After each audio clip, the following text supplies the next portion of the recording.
Hey guys, Coast Nerd here, and in today's video I'll be reviewing the Schwarzkopf looping coaster All-American Triple Loop at Indiana Beach.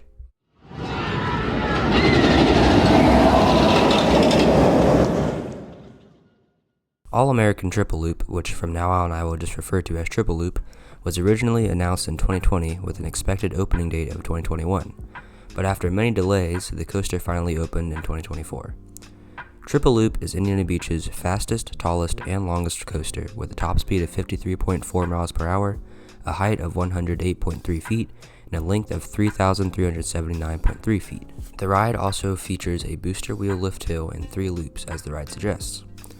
On RCDB, the ride is said to pull 6.1 Gs, while the Indiana Beach website claims 5.7 Gs. I believe RCDB's claim of 6.1 Gs comes from when the ride operated as Quimera at La Feria, and sorry if I butchered any of that. However, Indiana Beach's claim of 5.7 Gs may also be incorrect, but we'll get to that later. When entering the park from the resort entrance, you can see Triple Loop standing tall with its 3 loops next to the entrance. It does look quite impressive, especially when compared to the other rides you can see in the park. When approaching the ride, you will notice that like many of Indiana Beach's rides, there is no ride sign, which is actually a shame because they did design a pretty neat logo for this ride.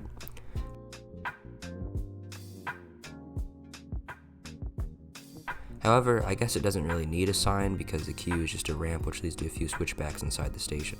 In terms of theming, this ride doesn't really have any. However, everything is painted in red, white, and blue, which I suppose fits the ride's theme of America, or whatever. Upon entering the station, you can see Triple Loop's trains, which are repainted trains of the now-defunct Mindbender, which previously operated at Galaxyland in Edmonton, Canada. Overall, obviously, don't expect like a whole bunch of theming or storyline, but I think for Indiana Beach, it's nice that they put in some effort at least.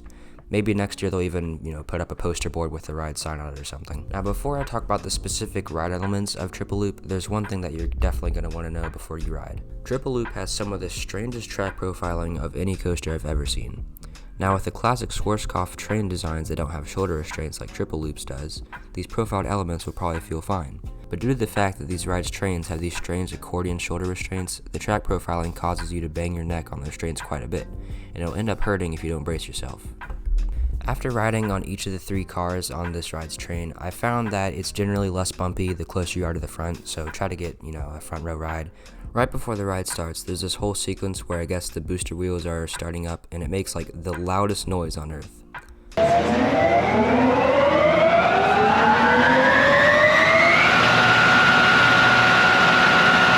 I just think it's really funny, and I'm surprised it doesn't make all the lights in the park flicker or something. Once you depart from the station, the booster wheel lift hill takes you up and to the right until it straightens out and you reach the top. From this point on, you're going to want to brace yourself, especially on the first drop, because it has the worst of the ride's strange track profiling. After this drop, you swoop back up into a mid-course brake run. After this brake run, you do another strangely profiled curved drop. This won't hurt as much as the first drop, but I still recommend bracing yourself. The curved drop leads into the first 2 of the ride's 3 loops. These loops are actually the smoothest part of the ride and do feel pretty cool, but the problem is that they do not exert the forces that I really expected. After these loops, the ride swoops up and to the right and dips down a bit before going up a set of booster wheels. This turn is another strange shaped element, so I'd suggest bracing for this part. After the boost, you traverse the least weirdly shaped turn and then into the 3rd and final loop of the ride. Like the first 2 loops, this loop is very smooth but still not very forceful.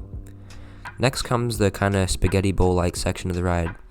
You take another strangely shaped turn to the right, once again, brace yourself, and then you go through a little twisted airtime hill thing, which sadly does not actually give any airtime, but instead just slams your neck back and forth a bit. Then, for the first time on this ride, you take a left turn. Congratulations!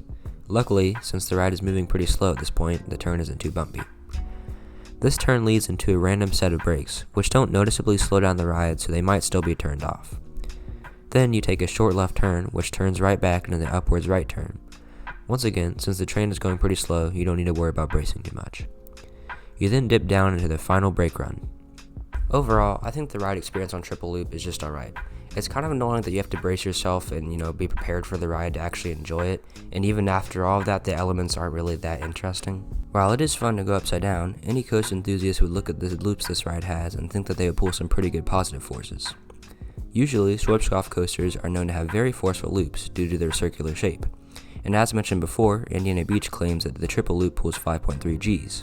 However, these loops don't seem to exert any notable force, and didn't even manage to make me gray out in any of the seats I was in, and I gray out on Backlot Stunt Coaster. I believe the reason the loops do not exert as much force is because of the brake run right before the loops. When the ride was operating as Quimera at La Feria, the brakes were no longer working due to negligence of the ride, which was also the cause of the fatal accident that resulted in its closing. To make sure another accident like this would not occur, Indiana Beach had to make sure to get the brakes working.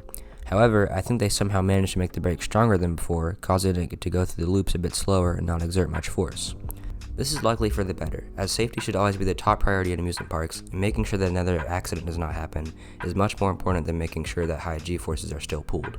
Another reason for the forces may be the trains. The trains that the ride used while it was La Feria had 5 cars, while Triple Loop only has 3 cars, making the trains much lighter and likely further slowing the ride down. Overall, while Triple Loop may not be the most enjoyable ride, I'm glad they finally got it open this year. This ride is basically the whole reason I started my channel, and I've been covering its construction for nearly 3 years. I even modeled my channel logo after it. I think if you visit Indiana Beach, make sure to get at least one ride on Triple Loop, as it has been closed on most of my visits this year and it's fairly rare to see it open. I think it's definitely a great addition to the park. It fits right in with the strange cast of misfit coasters that Indiana Beach has collected over the years. So, for its final score, I give Triple Loop a 6 out of 10. If you brace yourself and sit in the front row, this ride can be a somewhat enjoyable experience, but it's definitely not something you would in a marathon, and it would have been much better if they were able to use the classic Schwarzkopf trains. Thanks for watching my review of All-American Triple Loop at Indiana Beach. If you made it this far in the video, please make sure to like and subscribe, and if you have any feedback or suggestions, make sure to leave them in the comments. Until then, stay safe, have fun, and I'll see you next time.